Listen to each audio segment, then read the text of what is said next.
All my dirty little safe shoppers, I welcome you back to the channel. Thanks for being here. I want to talk to you today about the all new for 2025, I don't know when you're watching this, Browning Hell's Canyon 49 Plus. Let's get into the video.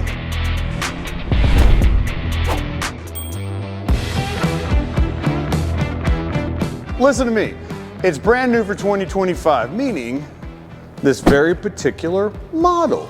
Yes, they've had the Hell's Canyon for a while. You've probably watched a video of mine on it. You should go watch a video of mine on it. So what they have done here is essentially taken the ever so popular 49 size that they make all day, and then they gave it about 6 inches. That's the short story. Okay, I see what you did there. But if you'd like to know more, we'll continue. Around these parts, oh, if you haven't seen it, we did a SHOT Show video. We got to see it in their booth at SHOT Show before anybody else, so we did post it there. Go check out that video. It's probably like a link in the description or something like that. I don't know. I hear people say that. I don't know what that means. Around these parts, before I start talking about a safe, I like to do a little game called What You See in Front of You. Got a little music playing. All right, here we go. Ready? Let's start it off with dimensions. Get my ever so clever editor to show you what I say. Watch this. It stands 66 inches tall.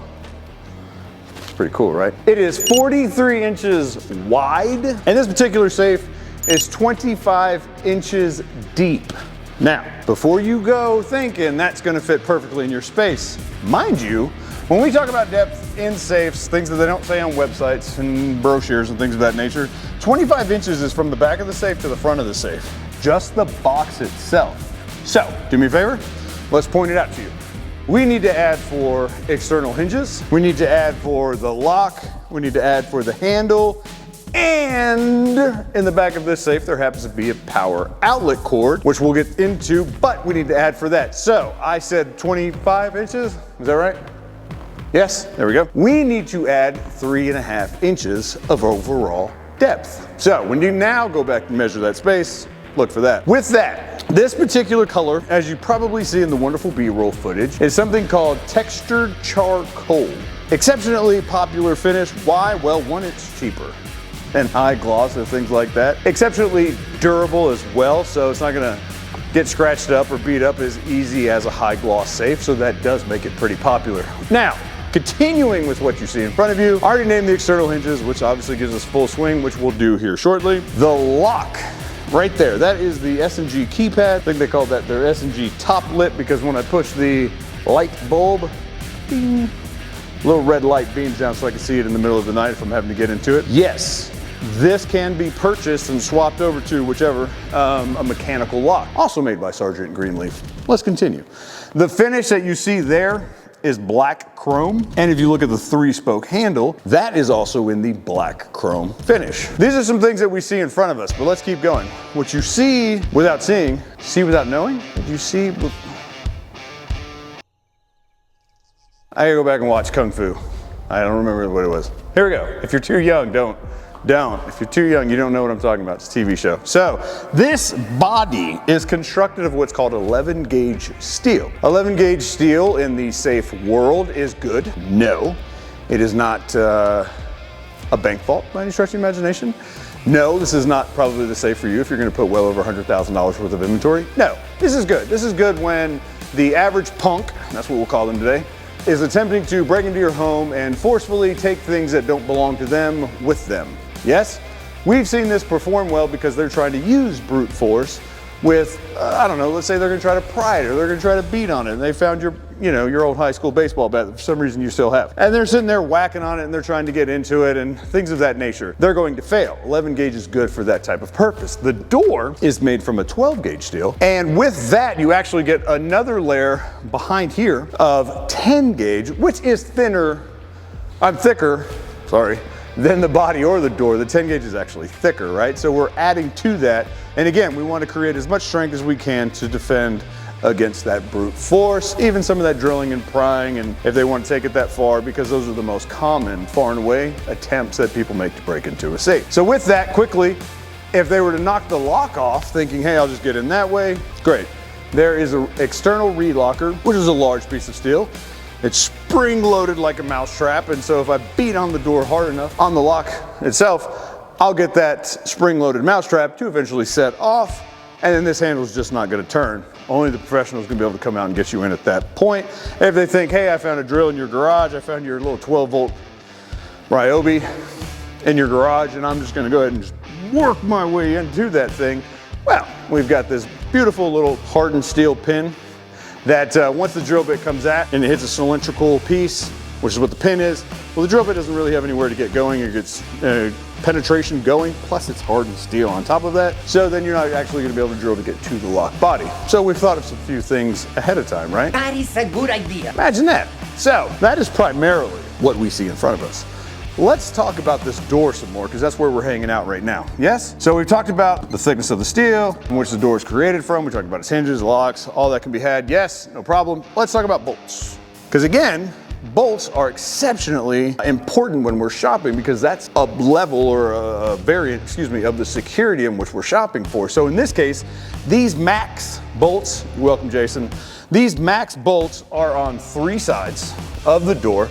And these came into play, if I'm not mistaken, last year. Somebody's gonna correct me if I'm wrong from the factory, more than likely, but I feel like it was last year, 2024, that they came out with these max bolts, which happen to be a 3" by 3/4" thick bolt.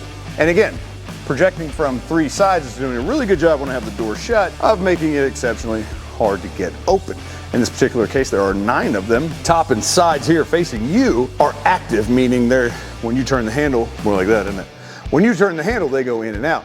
The ones on the back side, which I'm sure again on B-roll, well, just in case you can see it, I don't know. Can you see this? Yeah? These don't actually move. So they have no reason to move, if that makes sense. So they're always in place, always locked when I shut that door, yes? So I think one of the more important things to discuss would be fire rating. So with fire rating, let's go back to the door real quick. In this particular case, there will be a fine little sticker here on the side that'll let us know that this thing is rated for 90 minutes at 1680 degrees. So let's kind of break down what fire means real quick. Yes? Put a graph on the screen, we'll do all that stuff so you can see what I'm talking about, okay? Lights. What? Those are lasers. Jeez. We will talk. Graph. Okay, here we go. So imagine the fire's burning, it's getting hot, and it reaches as high as 1680 degrees. That's an exceptionally hot fire is what I'm telling you, yes? Now imagine that I'm telling you that this thing for 90 minutes, is that what I said? At 1680 degrees, well, during that timeline, that heat, the internal temperature won't breach 275 degrees. So again, 90 minutes at 1680 degrees, not gonna get hotter than 275 degrees on the inside, which is phenomenal to protect our papers and our wood stocks and all these other things that we're putting in there, our ammunition, right? They're not gonna go off. Turn the lights back on? Just in case. So that's the other thing that you're primarily shopping for. So fire protection, good. Burglar protection, good. Storage, modularity, all check off. And with fire protection, lastly, we do have Palusol, which is this material going around the inside of the door jamb. It's gonna swell 7 times its natural size during a fire, which will start happening 217 degrees, 230 degrees. Why that's important is because whatever gap that's allowing air or anything else in between the door and the body when it's closed will go away, because again, it's gonna expand 7 times its natural size. Then like when the fire department shows up and they're throwing water, or the fire itself, or the smoke and the soot and all the things going on during a fire, we're creating this barrier between the body and the door to not let that stuff in, okay? This happens to be the DPX door storage system. Sorry, guess he didn't hear me. This happens to be the DPX door storage system. It's professional. With that, right off the bat, I get to put 8 pistols in these wonderful pouches right on top. And I like to put a slew of things in here. As you see, I don't try to just name weapons when I'm doing this, but again, I need you to visualize what you have versus what I've thrown in here and maybe find a balance of what this will work for you or not. By that I mean we've got some full-size 9mm action, 1911, Buckmark, Glock 19, just so you can see, get an idea. Yes? Right down here, quick access barrel rack. With that, we're able to obviously place long guns here on the door for storage, which is amazing. What they've also given us is this molly here, and then we get right into the scope savers. Now, I'm obviously intelligent because I didn't put a scoped weapon on here to show you that, but I can put 1, 2 scoped weapons, 3, 4 scoped weapons right here on the door. Again, quick access. So especially if I've got my common, depending on the season or depending on what competition I'm shooting in or depending on just going to the range regularly, whatever. I've probably got my most common stuff right here that I'm swapping in and out, including like my EDCs. So very useful, very cool. This is their design, meaning you don't see this on other manufacturers' door. The DPX is theirs at Browning Prosteel. So pretty cool. Moving on. Interior, yes. It's ridiculously modular, I know, you see that, right? And I always give credit to some of my customers because again, it was them that really showed me, they're like, oh man, well, I can do SBRs and pistols wherever I want to, and you know, longer guns here and there and stuff like that. Ton of functionality inside of the axis. Shelving, being that it does hook on the back instead of the sides, whole lot of modularity going on with that. So it does come with 5 of the solid steel shelves. I say solid steel, they are solid steel and they have a polymer coating. Probably see that closer. A lot of people are like, oh, I thought they were plastic. No, these are exceptionally nice. Probably seeing the B-roll better as I'm talking about it though. So with that, again, 5 of those and then 3 of the high capacity barrel rack. So we can do long guns however, wherever we need to. So one caveat that I like to point out, very important, if we want to store long guns on the door, well, that means I have to have room to come in, and then you will see the existing carpeted area. Well, that's because the guns are gonna sit right over there. So when we're loading our weapons in, it's important to understand that the back wall, or whatever's getting mounted in the back first, needs to be non-optic and upright. Therefore, I can put an optic weapon in front of it, and that still allows room for the feet to come in. Also get asked too, but yes, you can remove the quick access barrel rack and you can remove the feet as well if you just want to use the depth of the overall safe body. So you have that option. With that, pistol rack right here, you see that? That's 5 pistols. So I told you 8 and I got 5 more. That just comes with it. These are standard things that I'm talking about. You get everything here except for my guns when you buy this. Just don't.